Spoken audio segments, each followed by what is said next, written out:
Mesdames et messieurs, bonjour et merci de nous suivre sur Twi TV et en simultané sur Watt FM pour votre émission Le Tribunal de l'actualité. Vous le savez, c'est le plus grand rendez-vous de l'information d'ici et d'ailleurs. Et je suis Serge Kaboré, celui-là même qui préside ce tribunal en ce jour 29 juillet 2022. Et comme il est de coutume, je suis accompagné par les juges au siège à qui nous disons bonjour. Bonjour, Président Kaboré, bonjour, juge Farah, bonjour, juge Ouedraogo, bonjour, Madame, Monsieur. Bonjour, juge Bougouma, bonjour, Président Kaboré, bonjour, juge Ouedraogo, bonjour, téléspectateurs et auditeurs. Téléspectateurs, auditeurs, bonjour, bonjour, Président, bonjour, juge Bougouma, bonjour, juge Farah. Pour la 5e et dernière convocation de la semaine, marquant du même coup la dernière convocation de la présente saison, 2 sujets ont été enrôlés. Il sera question de la gestion de la transition en termes de sécurité et d'urgence humanitaire. Et en seconde partie d'émission, il sera question du retour à l'ordre constitutionnel normal. Voici planter le décor et c'est parti pour les avant-propos.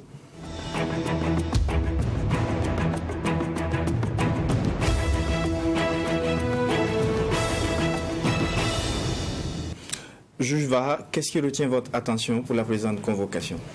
Ce qui retient mon attention, c'est la Guinée. Hier, je l'avais annoncé en avant-propos.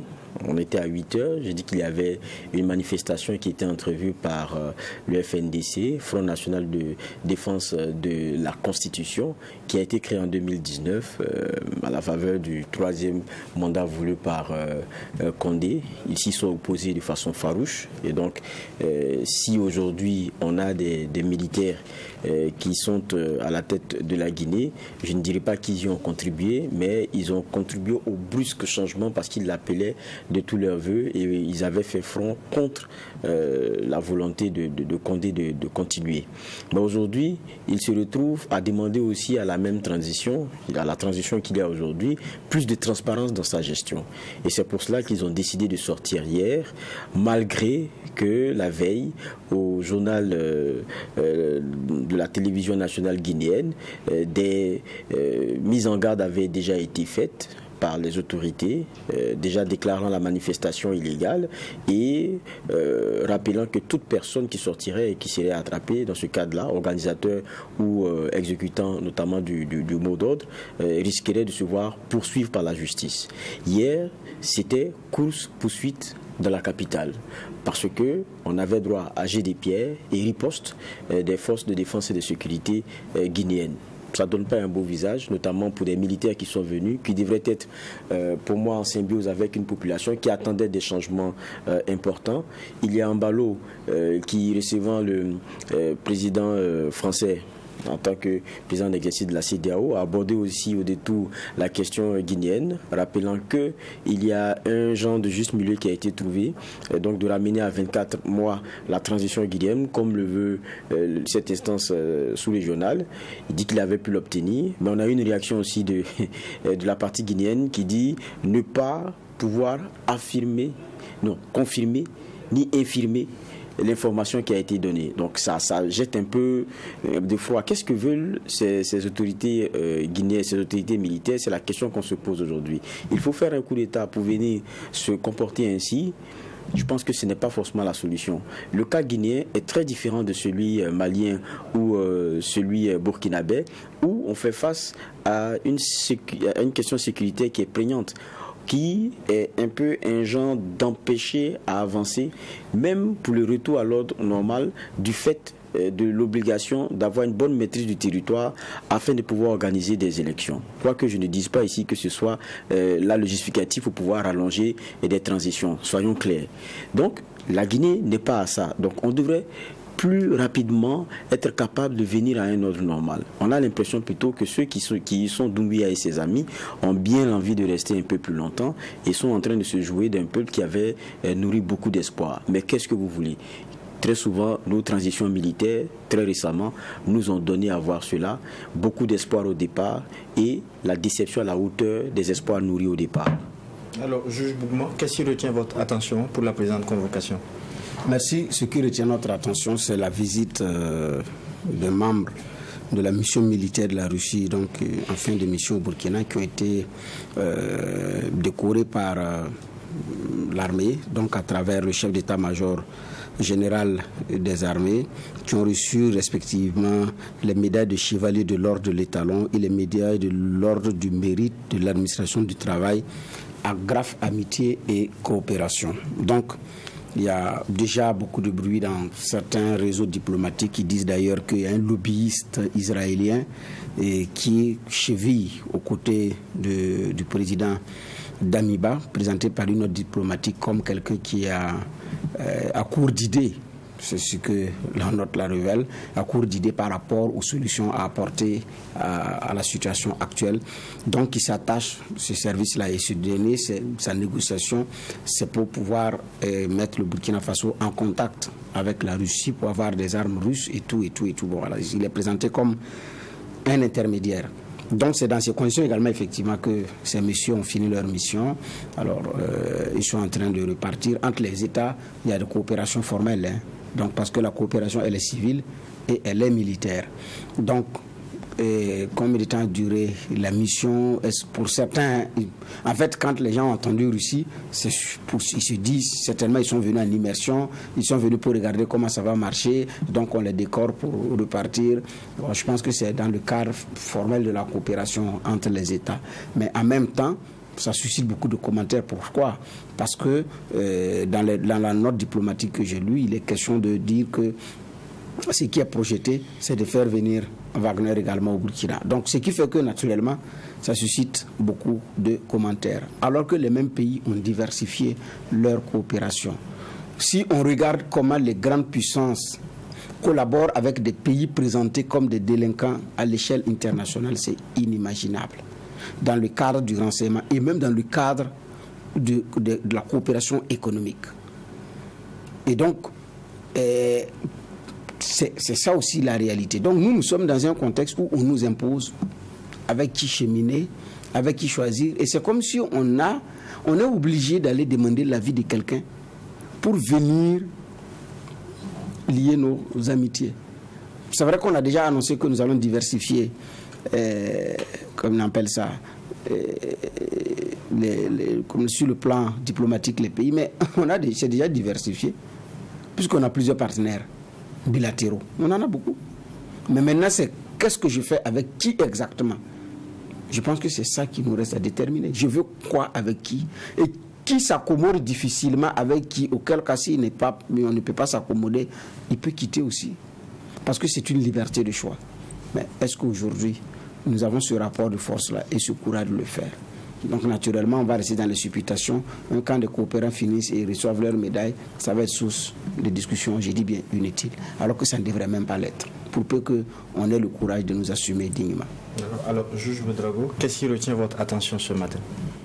Moi, je veux rendre hommage à deux piliers de la démocratie et de l'état de droit, à savoir donc la justice et les médias.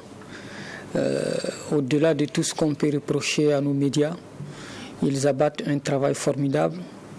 Je pense notamment à ces journaux d'investigation que sont l'Événement, le Reporter et Courrier confidentiel, qui, en dépit de la situation socio-économique difficile que connaissent ces médias-là, abattent un travail formidable, donc comme je l'ai dit, nuit et jour, pour que nous soyons informés, et pour que la malgouvernance, les détournements, la corruption soient mis sur l'espace public et que les citoyens soient informés de ce qui se passe dans leur pays. Il y a aussi la justice qui abat aussi un formidable travail, malgré les insuffisances, malgré les limites, malgré les critiques que nous formulons à leur endroit. Ils abattent au quotidien un travail formidable afin que la justice soit rendue. Donc ce matin, je voudrais saluer ces deux piliers de la démocratie et de l'état de droit, encourager les différents acteurs qui y travaillent et indiquer que malgré les insuffisances, le peuple burkinabé compte sur eux et qu'ils doivent redoubler d'efforts pour continuer donc le travail colossal qu'ils abattent pour informer les Burkinabés d'une part en ce qui concerne les médias, mais pour rendre justice aussi et faire en sorte que tous les Burkinabés se sentent libres et égaux en droit et en devoir et vis-à-vis également de la loi. C'est ce clin d'œil que je voulais avoir à l'endroit donc de ces deux acteurs majeurs de notre démocratie. Au titre de la première thématique pour la présente convocation, juge Vaha, on le sait, depuis 7 mois, les Burkinabés vivent sous le soleil du lieutenant-colonel Paul-Henri Sandaogo Damiba. On sait que l'alibi qui avait été avancé pour justifier la prise de pouvoir était la question sécuritaire. Est-ce qu'en 7 mois, vous avez été convaincu? Moi, je ne suis qu'une petite personne qui a son regard qui est celui de son prisme à lui et au regard des sensibilités qui sont les siennes, donc qui sont les miennes. Donc je ne peux pas ici avoir un genre de bilan qui soit comme un genre de couperet qui tombe sur toute l'action menée depuis que le président Damiba est au pouvoir. Non, mais je crois aussi que, étant journaliste et allant au contact des populations, on a le même ressenti qu'il y a beaucoup d'attentes et les réponses ne sont pas à la hauteur des attentes. Ça, c'est une réalité. Et aujourd'hui, ce qui est un peu dommage, c'est que, alors qu'à un moment donné, on avait l'impression qu'il était plus que pris au coup par l'expression d'attente forte au regard de ce que, sur le plan sécuritaire, les choses n'avancent pas, il y a eu l'annonce que donnez-moi un peu de temps parce que je vais faire un bilan, donnez-moi 5 mois. Je vais le faire dans 5 mois. C'était comme, ici et maintenant, vous ne pouvez pas juger, je viens à peine d'arriver, donnons-nous le temps du constat. On est maintenant à quelques semaines, si peut-être ma mémoire est bonne, de l'expiration de ces mois demandés. Est-ce que les choses ont changé fondamentalement? C'est ça la grande question. Ce qui a changé, c'est que le débat a été recentré sur la question des réconciliations nationales. Mais Ouagadougou, on est ici, on est de plus en plus coupé des autres régions du Burkina, petit à petit avec des ponts qui sont sautés. Rien qu'hier, MSF, Médecins sans frontières, lançait une alerte sur ces Seba, et c'est la province du Yaga, sur la façon dont les populations là-bas sont coupées du reste du pays. Et cela est venu petit à petit, malgré les interpellations. Ils le disent, la situation elle est grave, puisque on a déjà tout utilisé, on a déjà tout mangé. C'est des feuilles qu'on mange, et c'est ce qu'ils ont dit hier au point de presse. Ça, c'est des Burkinabés. Ça, c'est leur réalité. Ça, c'est leur quotidien. Et recentrer la question aujourd'hui sur autre chose, je ne pense pas que ce soit ça qui soit aujourd'hui leur préoccupation. C'est comment demain sera pour eux. Est-ce qu'ils seront même présents pour la réconciliation dont on parle? Je crois que c'est à ça que certains Burkinabés sont. Donc on est en train de déplacer un peu le problème. Regardez sur les réseaux sociaux, on a l'impression aujourd'hui, même si pour moi les réseaux sociaux c'est pas forcément le lieu où on a forcément le bon thermomètre, mais tout le monde est sur la question de Blaise est venu, Blaise a fait ceci, Blaise a fait cela. Ce n'est pas ça la réalité première du Burkinabé. Ce n'est pas ça la préoccupation aujourd'hui. Ce n'est pas pour ça qu'ils ont fait tomber Roch Kaboré. Et ce n'est pas pour ça que les Burkinabés en voulaient à Roch Kaboré. Parce que si les gens ne sont pas sortis pour faire front contre le coup d'État, comme ça s'est passé avec le cas d'Yendéré, c'est parce qu'ils en avaient marre d'une réponse domestique donnée sur la question sécuritaire qui était loin de satisfaire. Mais même quittons la question de sécurité, c'est-à-dire qu'au sens pur du terme, pour dire offre militaire, parlons de la gestion même de nos déplacés internes. Je me réfère encore au point qui a été fait hier. On nous dit que si les besoins en tente, l'État ne répond même pas à 10%. C'est-à-dire, on est à environ 4 883 tentes, je ne sais pas, pour 48 000 ménages. Mais on n'est même pas à 10%. Ça veut dire que la pluie va commencer, la plupart seront à la belle étoile et ils seront chicotés, tapés par cette pluie-là. Et on va leur prêcher quoi? Non, on va se réconcilier. C'est ça la réalité d'aujourd'hui. C'est ce qui est en train de nous rattraper à la gorge aujourd'hui. Donc il faut recentrer les choses. Parce qu'en avant-propos, je parlais de la venue de Ambalo. Lorsqu'il est venu, nous a rappelé quand même une réalité. Parce qu'on a l'impression qu'on nous change les rythmes et puis nous aussi on change les pas. Et on oublie qu'il y a une cadence première. Il a dit, soutenez votre transition. Tout le monde a dit, Ambalo a demandé de soutenir le gouvernement de transition. Oui. Mais il a dit, voilà les priorités de cette transition. C'est la question sécuritaire, c'est celle humanitaire, c'est le retour à un ordre normal. Et puis évidemment, chercher à mobiliser des ressources pour tout cela et puis avoir à mettre un comité de suivi sur place. Mais c'est la question sécuritaire d'abord. Soutenons une transition qui a pour premier objectif sécuriser les Burkinabés et rétablir l'entièreté de ce territoire-là. C'est ça, comment on appelle, ce qui a été demandé en termes de signification, par exemple sur le plan sémantique, on ne voyait pas bien, la restauration. C'est ça la vraie restauration. La restauration attendue par les Burkinabés, là, c'est la question sécuritaire et les mètres carrés à récupérer. Mais est-ce que c'est ce sujet-là qui est central aujourd'hui? Je pense que chacun a sa réponse. Alors, le juge Vaha l'a si bien dit, les 5 mois qui avaient été demandés par le président d'Amiba sont presque à terme. Est-ce que le bilan est positif, selon vous, juge Bougma? Bon, le bilan est positif sur le plan sécuritaire, je ne le pense pas. Je ne pense pas que le bilan soit positif. Nous n'avons pas toutes les données parce que le commandement des opérations du Théâtre national communique chaque 2 semaines. Et puis aujourd'hui, c'est unilatéral, vous n'avez pas la possibilité aussi de vérifier certaines choses. Mais bref, en tout cas par rapport à ce qui a été donné de voir au départ et la situation actuelle, non. Je le dis parce qu'on n'était pas à l'étape de dynamitage des ponts, des grands axes. Parce que l'axe Kaya-Dori, c'est un grand axe. Qui du reste, avant le coup d'État, n'était pas dans une condition sécuritaire dégradée comme aujourd'hui. Parce que je pratiquais l'axe pour aller jusqu'à Dori et revenir. Mais aujourd'hui, c'est devenu compliqué. Et donc, voyez ce qui se passe également sur l'axe Ouagabobo, la zone de Bérégadougou. Donc ça veut dire qu'il y a quand même une dégradation. Et les faits sont têtus. Et c'est beaucoup plus là. À l'est, quand il est dit de ne plus rouler les motos d'un certain gabarit, les hommes armés ont débarqué dans des villages et on dit aux populations, si nous voyons quelqu'un sur une petite moto, il aura affaire à nous. Tout le monde ici, vous roulez sur les grosses motos. Naturellement pour créer la diversion. Mais vous êtes qui pour vous opposer à cela? Donc voici une décision qui a été prise dans le sens de contribuer à juguler, à régler un problème, mais qui enfin, sur le plan terrain, on a de la peine à faire appliquer. Parce que 2 personnes se lèvent, aller dire à un village, écoutez vos motos là, nous ne voulons pas que vous roulez les petites motos, il faut rouler les grosses motos. Alors que c'est interdit. C'est une défiance directe.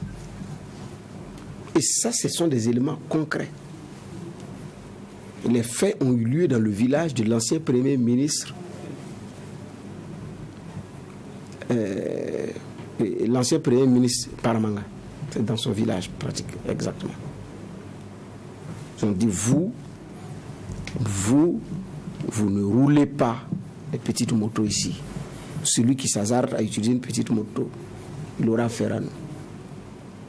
Donc, alors que même quand la mesure avait été prise, elle contenait des limites. Parce qu'on a dit les motos, l'importation des motos est interdite. Les motos ne viennent même pas à Ouagadougou en entier. Les motos viennent en pièces détachées pour être assemblées. Les motos là viennent en pièces détachées. C'est assemblé sur place. Ça ne vient pas parce que quand c'est difficile, alors que quand c'est en pièces détachées, c'est des cartons comme ça. C'est dans des cartons. C'est arrivé qu'on fait l'assemblage. Donc si quelqu'un dit lui n'a pas importé, il n'importe pas, c'est des pièces détachées qu'il importe, vous allez dire quoi? Donc effectivement, il fallait, comme on appelle ça, reprendre le communiqué pour le faire, l'arrêter, ce qui a été fait.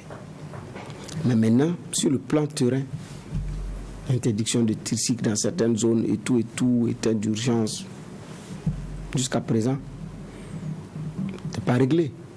Ce qui a été promis, c'est l'équipement. On a entendu qu'il y a de l'équipement qui est venu par certaines rumeurs et tout. Sur le plan équipement, est-ce qu'on a évolué? L'affaire des hélicos, on peut modifier, on ne peut pas modifier. C'était le sujet à l'ordre du jour avant le coup d'État. Des gens même ont été condamnés dans cette affaire-là. Aujourd'hui, Silence radio. Est-ce que le président Kaboré était sur une bonne piste ou pas? Silence radio. Le rapport d'Inata qui a été pratiquement le déclencheur de tous ces événements, au nom de la transparence. On n'en a pas. Ça ne fuite pas. On ne publie pas le rapport, on ne le rend pas public. Pourquoi? Donc, sur le plan sécuritaire, il y a des faits qui disent que la situation s'est dégradée. Parce que des localités qui n'avaient pas été touchées ont été touchées pour la première fois après l'avènement du MPSR et dans les délais promis par le président du MPSR, Damiba. Donc, sur le plan sécuritaire, il y a une non-satisfaction. Mais comme l'a dit juge Vaha, nous avons trouvé de nouvelles priorités, de nouveaux défis. Alors que les deux défis que le président Damiba s'est assigné, il a dit de le juger sur le recouvrement de l'intégrité du territoire, la sécurisation et le retour des personnes déplacées internes dans leur localité d'origine. Aujourd'hui, leur nombre a augmenté, mais on a l'impression que là-bas, ça intéresse moins. C'est beaucoup plus la question politico-politicienne qui intéresse les nouveaux locataires de Kossiam. Et pour terminer, quand il est arrivé, il y a eu le changement au niveau du commandement de la gendarmerie, dans les rangs de l'armée, de l'état-major de je ne sais pas moi. Il y a eu ces changements-là.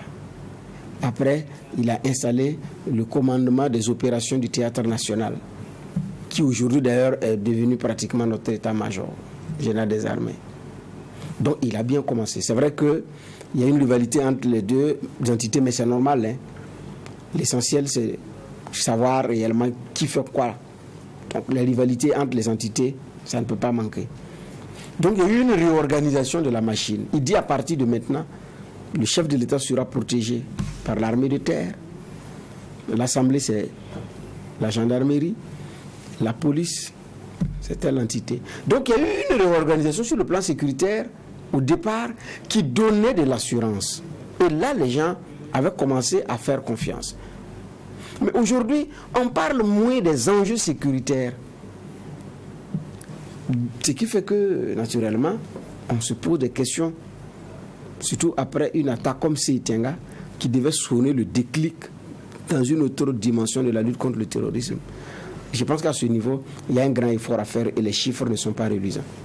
Alors, je jouais d'abord sur ce délai de 5 mois qui avait été demandé par le président du Faso.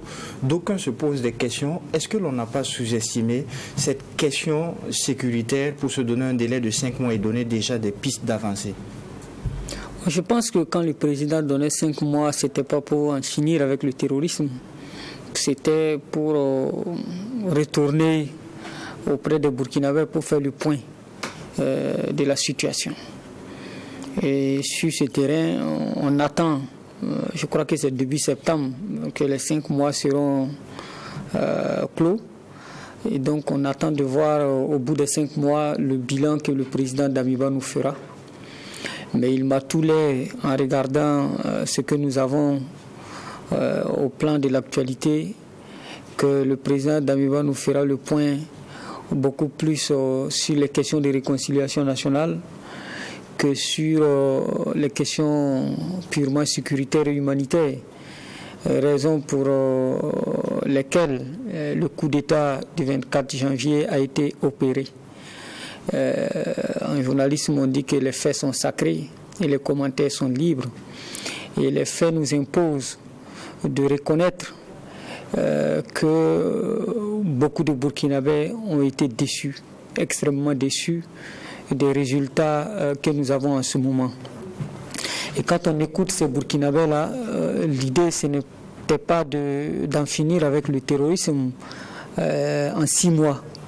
Mais l'idée, c'était de donner des signaux forts qui montrent que véritablement, on a changé de paradigme et qu'on a eu raison de faire un coup d'État, même si rien n'explique que des gens prennent des armes pour renverser un pouvoir démocratiquement élu, pour imposer par la force une vision du monde ou une vision ou une autre gestion du pays.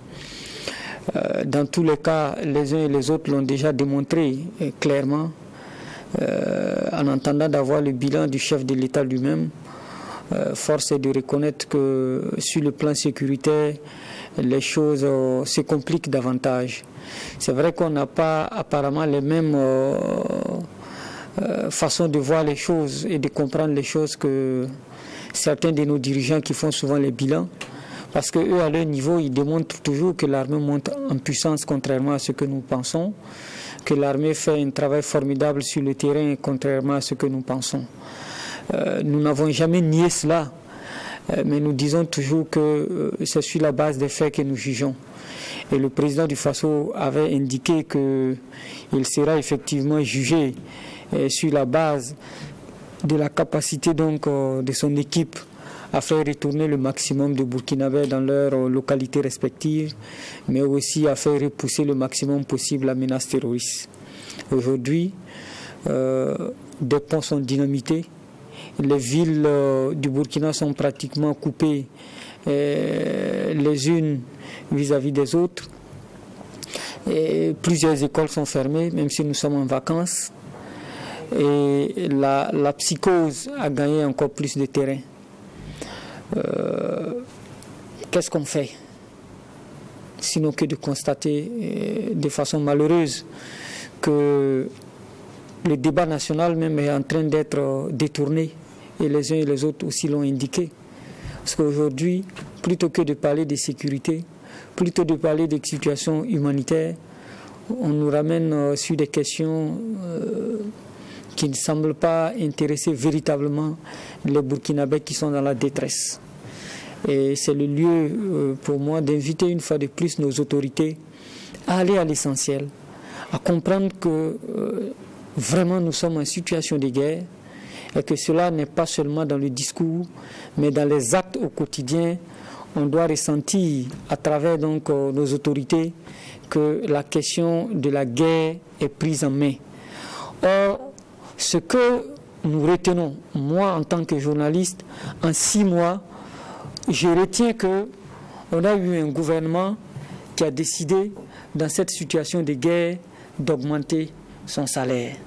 On a eu une assemblée législative de la transition qui n'a pas eu d'état d'âme d'augmenter, en tout cas de s'octroyer des primes, des faveurs indues, et mettant de côté tout ce discours, tout ce vacarme que les Burkinabés ont fait lorsque le gouvernement donc, a augmenté son salaire.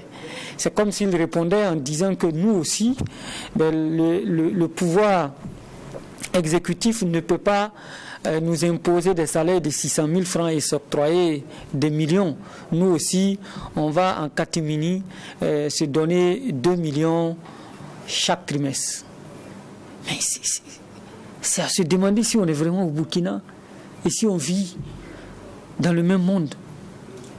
Et c'est ce constat-là qu'on peut faire. On peut remarquer aussi, comme mesure forte, pendant ces 6 mois, que le gouvernement a décidé que certaines zones seront déclarées zones d'intérêt militaire, sans expliquer véritablement dans le fond au Burkinabé de quoi tout cela retourne. Et ils ont imposé donc que les populations quittent ces zones. Et nous avaient en tout cas indiqué que toutes les mesures ont été prises pour permettre donc à ces Burkinabés-là, qui sont dans ces zones d'intérêt militaire, d'être en tout cas dans des situations acceptables. Mais malheureusement, au regard des chiffres qui sont donnés ça et là par des organisations humanitaires, on se rend compte simplement que sur le terrain, il y a d'énormes travail à faire et que la montagne a accouché malheureusement d'une souris. Alors, toujours sur le plan sécuritaire, on le sait, un malaise profond avait été décrié depuis plusieurs années. Sur certaines entités des forces armées nationales, on a vu le président du Faso faire un déplacement récemment au niveau de certaines unités d'intervention de la police nationale. Est-ce que ce genre d'effort peut contribuer à ramener la quiétude et la cohésion au sein des forces armées nationales, selon vous? Bon, c'est vrai que la question de cohésion, elle était quelquefois ramenée. Il y en a qui le balançaient du revers de la main pour dire, oh, bon, écoutez, vous en faites des tonnes avec des choses qu'il ne faut pas. En fait, de clivage en interne, il n'y en a pas vraiment. Mais je crois que, bon, petit à petit, on a vu que il y a des réalités. Ce n'est pas forcément méchant, hein, parce que les uns et les autres font face aujourd'hui à une situation qui est la même. Je ne pense pas que les terroristes fassent un casting. Ils regardent, bon, comme vous êtes militaire, vous êtes des gens de premier rang, ça sera vous. Et comme vous êtes policier, bon, vous êtes de second rang, ça ne sera pas vous. C'est pas comme ça. Donc, il y a le débat de ce que devrait être aussi ce qui leur est disponibilisé en termes de possibilités de réaction.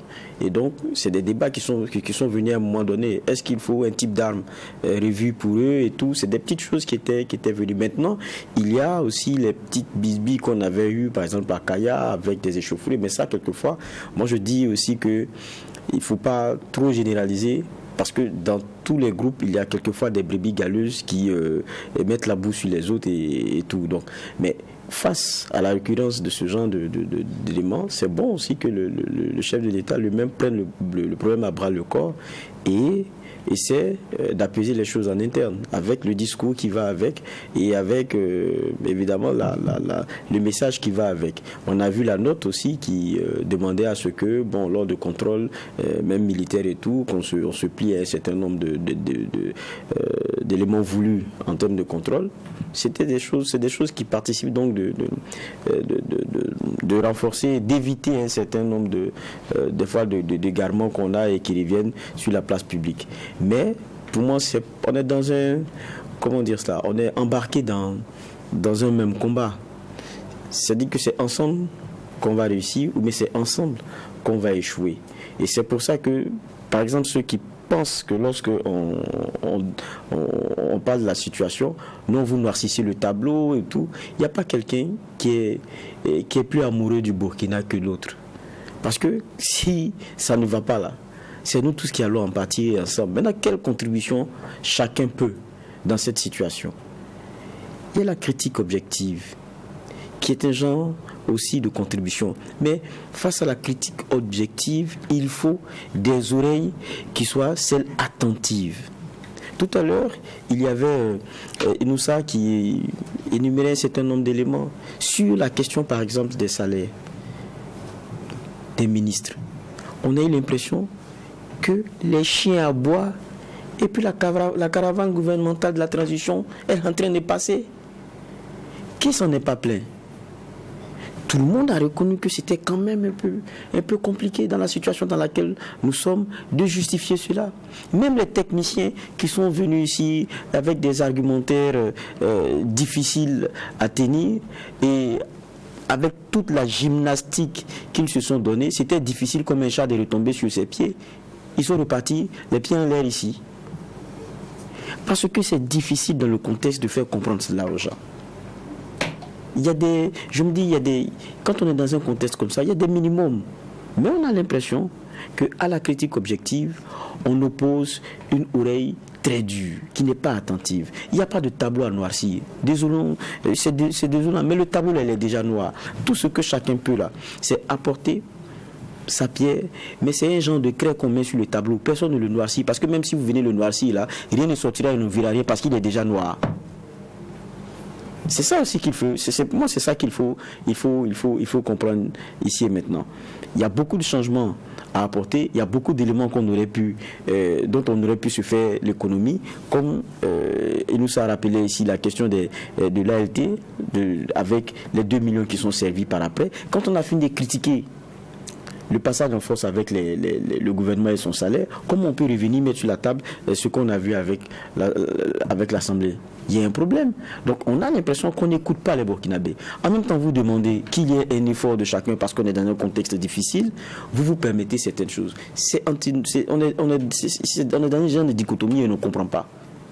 D'accord, alors toujours sur le plan sécuritaire, en termes de communication, il y a eu cette information faisant cas d'une piste clandestine quelque part au Burkina Faso. Plusieurs semaines se sont écoulées. toujours pas d'autorité pour affirmer ou infirmer. Est-ce que, également en termes de communication, les autorités de transition ne devraient pas revoir la copie? Mais ils disent qu'ils sont, le porte-parole a dit qu'ils sont en investigation. Tout un territoire de 274 000 km², piste d'atterrissage qu'on n'arrive pas à localiser.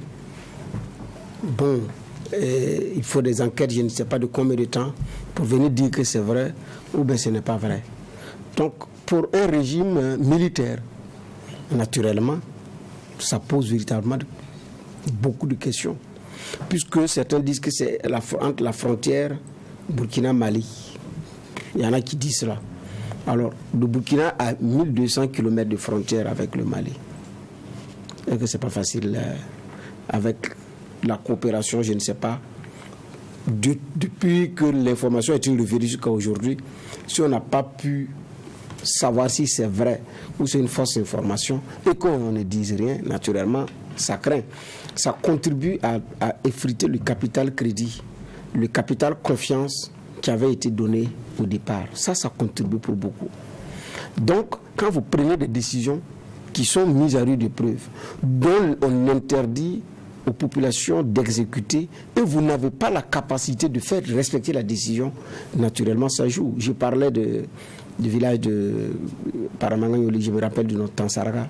C'est d'ailleurs Tansarga, Tambaga et Logobou qui sont venus dire vous roulez pas de petites motos ici.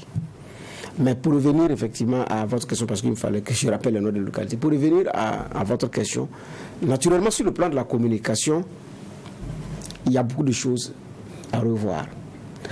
Quand le bilan il est reluisant, c'est l'armée qui communique. Quand le bilan il n'est pas reluisant, c'est le gouvernement et c'est le porte-parole qui sont parlés. Après l'attaque de Seitenga, qui a été suivie d'une opération militaire terrain, pour ceux qui disent ratissage, dénombrement des corps, ce n'est pas celui qui était sur le terrain qui a compté qui est venu donner le chiffre. Celui qui allait sur le terrain n'a pas accepté d'assumer les chiffres. Il a remis ça à quelqu'un d'autre pour sortir parler. Non. L'armée devait s'assumer sur les positions militaires. C'est son opération, elle n'a qu'à s'assumer. Pourquoi quand elle a des hauts faits de guerre, c'est elle-même qui parle? C'est quand le bilan est marquable qu'on demande au porte-parole de venir parler.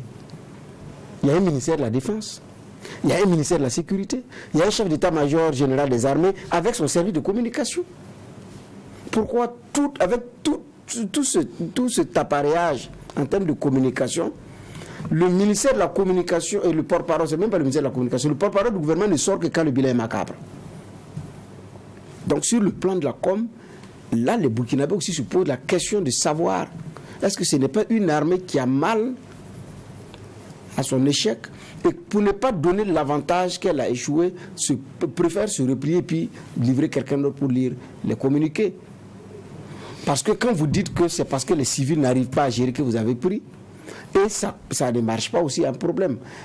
Bazoum l'a dit, qu'il faut éviter que l'armée, après avoir échoué au front, revienne faire coup d'État en ville.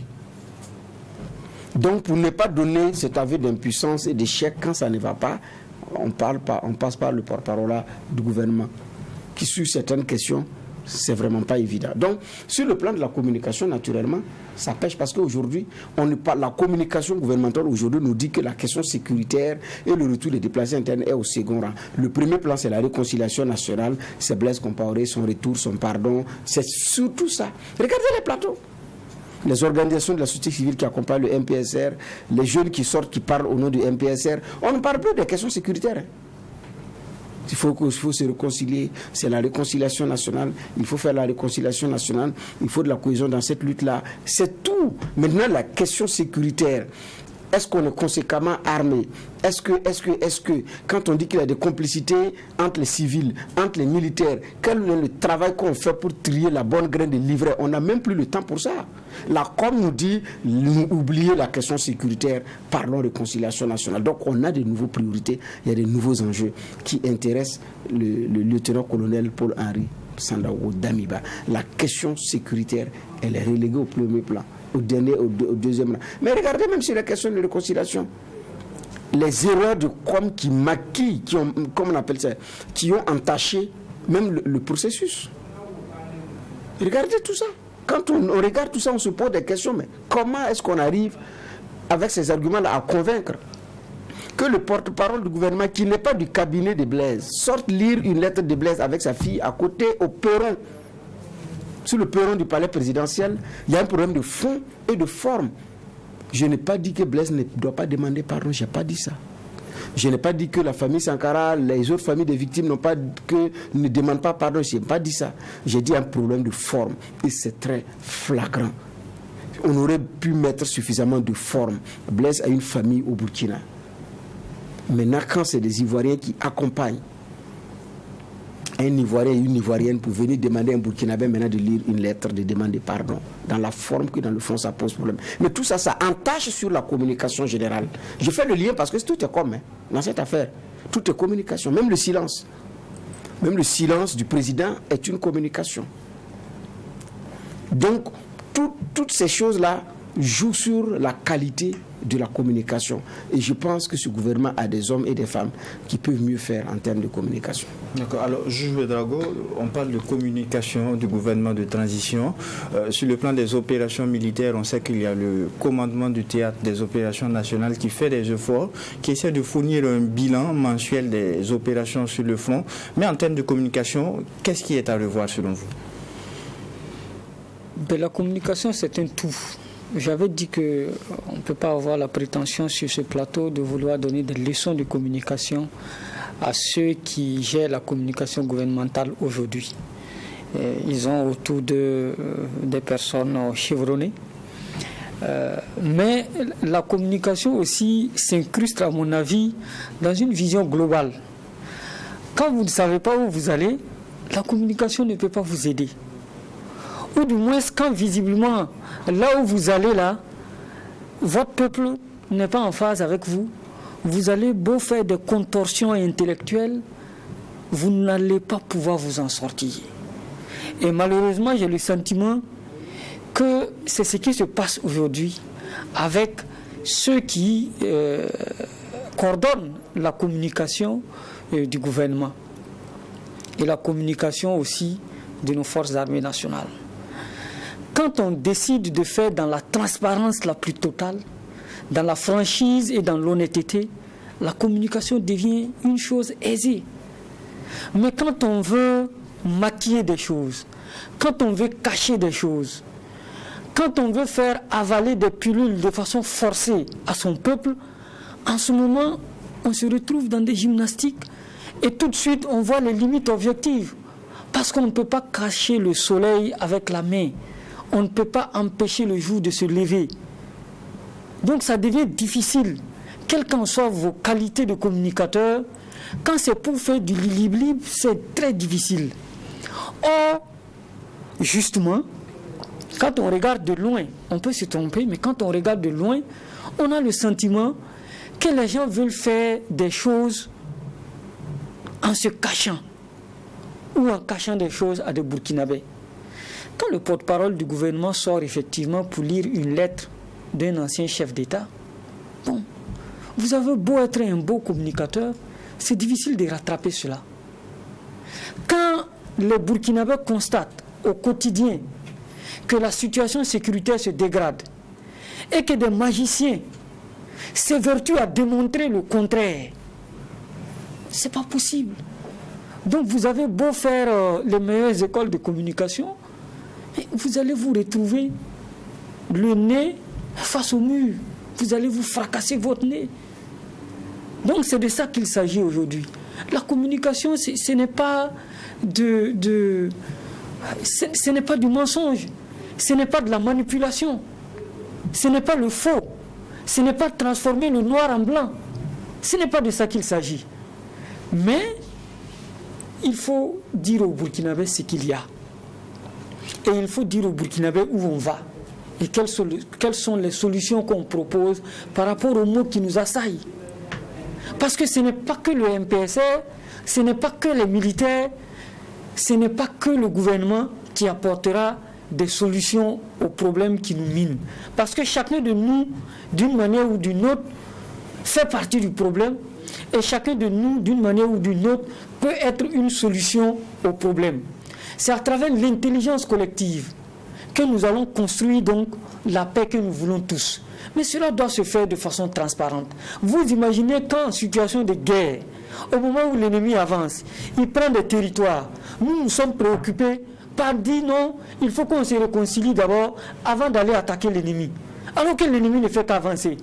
Est-ce que l'intelligence collective ne nous commande pas de résoudre la contradiction principale qui est posée, qui est que nous avons besoin de sécurité et il faut faire la guerre pour obtenir la paix, plutôt que de nous asseoir et de nous chatouiller et de dire non, il faut qu'on se réconcilie, tant qu'on ne se réconcilie pas, on ne va pas avoir la paix. Comme si justement c'est l'absence de réconciliation qui explique la guerre que nous vivons. C'est ce qu'on tente de nous démontrer tous les jours. Pourtant nous savons tous que c'est faux. Même ceux qui font la démonstration là, après en off, ils vous disent bon les gars, écoutez, laissez comme ça, faisons un peu pour que le pays puisse avancer. Mais le pays ne peut pas avancer dans le mensonge. Donc il faut qu'on arrête de disperser nos énergies sur des épiphénomènes, sur des choses qui ne sont pas fondamentales aujourd'hui. Pas que ce n'est pas important, mais ça peut être résolu après. Depuis 1994, on parle de réconciliation. En 2001, on a fait voler des pigeons au nom de la réconciliation. On a organisé un fora au stade du 4 août, plein à craquer.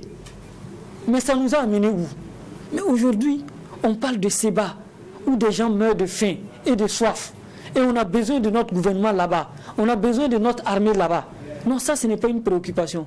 La préoccupation, c'est à Ouagadougou, on est en train de faire de la politique, pendant que des gens meurent.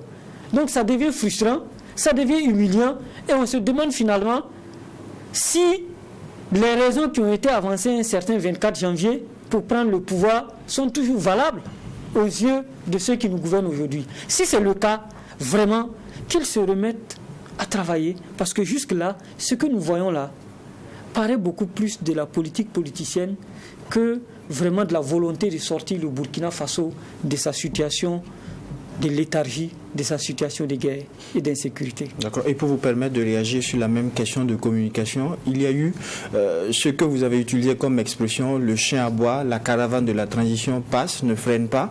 Il y a eu, pour ce qui est de la gestion de la crise humanitaire, qui est l'une des conséquences directes de la situation sécuritaire, il y a eu cette affaire de Sonagès où pratiquement pendant 1-2 semaines, il a été question de plus de 20 000 tonnes de vivres avariés. Des conseils de ministres se sont écoulés. Il n'y a pas eu de réponse officielle de la part du porte-parole du gouvernement ou de la part du ministre en charge de l'agriculture ou de celui de la solidarité nationale. En termes de communication, qu'est-ce qui est à revoir? Bon, moi, pour la question sur la geste, je crois que le communiqué qui nous a servi, c'est que, en fait, il s'oppose aux révélations qui ont été faites par les médias. Moi, en son temps, j'avais tenté d'avoir des réponses au niveau de la SONAGES, donc pour nos sessions d'information. On avait l'impression, dans les échanges qu'on avait, que le constat était réel. Maintenant, il y avait des difficultés à trouver les personnes de ressources pour pouvoir nous expliquer ce qu'il en était. Et puis, celui que j'ai eu au téléphone nous disait d'ailleurs que c'est pas le plus important, il faut voir comment est-ce qu'on peut avancer et tout. J'ai dit non, quand il y a quelque chose de ce genre qui se passe, le plus important pour nous journalistes là, c'est d'avoir l'explication de pourquoi est-ce que c'est arrivé. On avait eu même la Confédération paysanne du Faso sur la question, c'est passé sur nos sessions, qui aussi a critiqué l'affaire. Mais on a l'impression qu'on a préféré nous dire que ce n'est pas vrai. Et vous avez raison, pour quelque chose d'aussi grave, il faudrait qu'on ait le clair mot. Mais pour revenir à la question de communication dont vous parlez, moi je rejoins ce qu'il nous a dit. La communication, c'est quoi? C'est un art de faire passer quelque chose et de le faire parvenir en termes de compréhension et de volume des messages, en termes de contenu, relativement à ce que nous voulons. Mais vous voulez quoi? Ils vont communiquer sur quoi actuellement? Sur quelle réalité? On nous a sorti une rhétorique montée en puissance. Ça soulevait un tollé parce qu'à chaque fois, quand on avait, que ce soit des panels et tout, vous avez des personnes de ressources qui ont démontré que ce n'était pas vrai. Il y avait la boutade que la vraie montée en puissance de l'armée qu'on avait, c'était plutôt dans l'administration. Mais parce que c'est le sentiment que la plupart des Burkinabés ont. Mais il y a des faits. La dernière fois, quand on avait reçu ici le ministre Bilgo, on a rappelé le rapport de Ecled qui a dit que du 24 janvier, quand le président Damiba est arrivé, jusqu'au 8 avril, il y avait 560 morts. Dans la même période, l'année d'avant, on est à 3 fois plus de morts. Ça, c'est des faits. Sous Rocabo, c'était plus de 2000. Vers la fin de son mandat, on était à plus de 2000 morts. Mais en 3 mois, c'est-à-dire en 100 jours, on a le quart. Et ça, on ne prend pas en compte Seitenga, on ne prend pas en compte ce qui s'est passé après. C'est ça notre réalité. Si on ne veut pas se dire la vérité, on fera un mauvais diagnostic pour un mauvais remède. On ne construit pas sur le mensonge. C'est ça aussi la réalité. Donc, quand on accepte que c'est grave, je pense que les solutions peuvent venir à la hauteur de la gravité qu'on a constatée. Mais quand on se dit que ça ne l'est pas assez, ça devient compliqué. Dites-moi, si on doit vous juger au retour des populations chez elles, est-ce que l'indicateur selon lequel plus de populations sont en train de fuir de chez elles pour venir être déplacées internes, est-ce que ce n'est pas un indicateur pour dire que ça ne va pas? Je pose la question. C'est un indicateur clé. Et on a beaucoup plus de déplacés internes. Ça ne fait que grimper. Ça, c'est une vérité. On ne peut pas la cacher avec une main. Ce sont des problèmes prégnants. On se réconcilie vivant. On ne se réconcilie pas mort. Ce n'est pas des morts qui se réconcilient. Il faut sauver une situation. La plupart des Burkinabés, avant qu'on ne parle de réconciliation, il faudrait qu'on les mette dans une sécurité. Et je crois que tant qu'on n'a pas remis ça comme problème central, on se trompe. Ou bien que on s'est rendu compte que si c'est ce débat-là qui est central, ça risque de chauffer. Et donc, on préfère aller sur un autre, on préfère changer, parce que quelquefois aussi, la tactique c'est ça, hein, c'est de fausser le débat. Lorsque le débat est faussé, on va tout droit dans le mur. Est-ce que c'est ça la tactique? Qu'on nous le dise. Sinon, la question sécuritaire, c'est celle qui est centrale pour les Burkinabés. Ne nous emmenez pas ailleurs. Ou bien, si peut-être c'est la question qui vous dérange, vous nous avez dit que vous aviez la solution. D'accord, nous sommes pris par le temps en quelques secondes avec cette situation sécuritaire telle que décrite. Comment on retourne à un ordre constitutionnel normal des choses, juge Bougman? Je ne sais pas, parce qu'effectivement c'est très compliqué, puisque déjà après le coup d'État, on a déjà 4 juridictions qui ont été fermées. Dori, Tougan, Kongoussi, Nouna, l'attaque de la prison de Nouna, qui était une première. Donc avec tout ça, quand quelqu'un dit qu'il monte en puissance, qu'une armée monte en puissance, ça craint. Mais maintenant, pour revenir à votre question, le lien entre, est-ce que dans ces conditions, comment on organise les élections, je ne sais pas. Parce qu'il y a un problème de sécurité. On avait, ce qui avait donné, l'armée avait demandé d'ailleurs 2 ans à la commission technique pour sécuriser, renforcer le dispositif et organiser les élections. L'armée au pouvoir déjà, ça fait 7 mois. Du 24 janvier au 24 juillet. 7 mois. Alors, il reste combien de temps pour boucler les 1 an qui avaient été demandés pour remonter, inverser, à défaut d'inverser, d'équilibrer le rapport de force sur le plan sécuritaire et à partir de la mort de la 2e année, stabiliser les choses. On est déjà à 7 mois. Et ce n'est pas sûr que cet engagement pourra être respecté. Alors, comment est-ce qu'on fait? Donc, organiser des élections dans ces... Mais j'ai dit que ce n'est pas tard. Parce que l'inversion de tendance peut se faire du jour au lendemain. On peut avoir notre armée qui renverse la situation pour qu'on soit dans les délais. Ça aussi, c'est possible. Mais il y en a également qui disent que, compte tenu du fait que la circonscription électorale du président de la République, c'est la nation, c'est la nation, on peut organiser les élections. C'est-à-dire que tout le territoire ne votera pas. Mais pour que l'État ne puisse pas disparaître totalement. Il y en a qui sont dans cette tendance, mais c'est beaucoup plus des questions morales qui font qu'on dit, bon, comme on n'a pas la maîtrise sur tout le territoire national, pour le moment, mieux vaut reporter, parce que la priorité, ce n'est pas aux élections. Sinon, la circonscription électorale du président de la République, c'est national. Ce n'est pas régional, ce n'est pas provincial, ce n'est pas communal. Mais est-ce que nous allons organiser les élections dans ces conditions? Je ne sais pas. Est-ce que ceux qui sont là d'ailleurs veulent au bout des 24 mois organiser même une élection? Là aussi, je ne sais pas. D'accord, très rapidement, 10 secondes, juge. 10 secondes. Pour moi, les faits là, ça parle de même. J'ai parlé du rapport Euclid. Aujourd'hui, là, quand vous regardez, j'ai dit, quand vous prenez la période de rock jusqu'à fin 2021, on était à plus de 2000 morts. Faites la moyenne, ça fait 34 morts par mois. Aujourd'hui, prenez les 500 et quelques là. Je ne prends même pas les récents. Vous les étalez sur les 100 jours dont on parle. Vous êtes à combien? Plus de 160 morts par mois. De 34 morts par mois, on est passé à 160 morts. Vous ne voulez pas qu'on pense que ce soit plus alarmant? Donc, c'est ça la question centrale. Pour moi, c'est important de le dire. Les faits, là, ils parlent. Et ce que les faits disent, il faut qu'on les écoute et qu'on apporte une réponse. 10 secondes, juge Ouédraogo.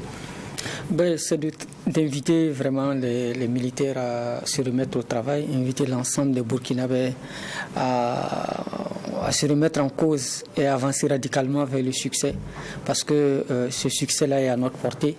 L'armée que nous voyons au Burkina est capable d'inverser la tendance. Nous avons l'intelligence collective nécessaire pour inverser cette tendance-là, pourvu que ceux qui nous dirigent soient vraiment et incarnent le leadership nécessaire, et nous allons parvenir à surmonter ces difficultés. Moi, j'ai foi, j'ai espoir, mais il faut aussi que chacun joue son rôle à fond afin qu'on débarrasse ce pays-là du terrorisme. Et c'est ici que nous mettons un point final à cette 5e et dernière convocation de la semaine. Il était question à cette émission de la gestion de la transition en termes de sécurité et d'urgence humanitaire. C'est du même coup la dernière convocation de la présente saison.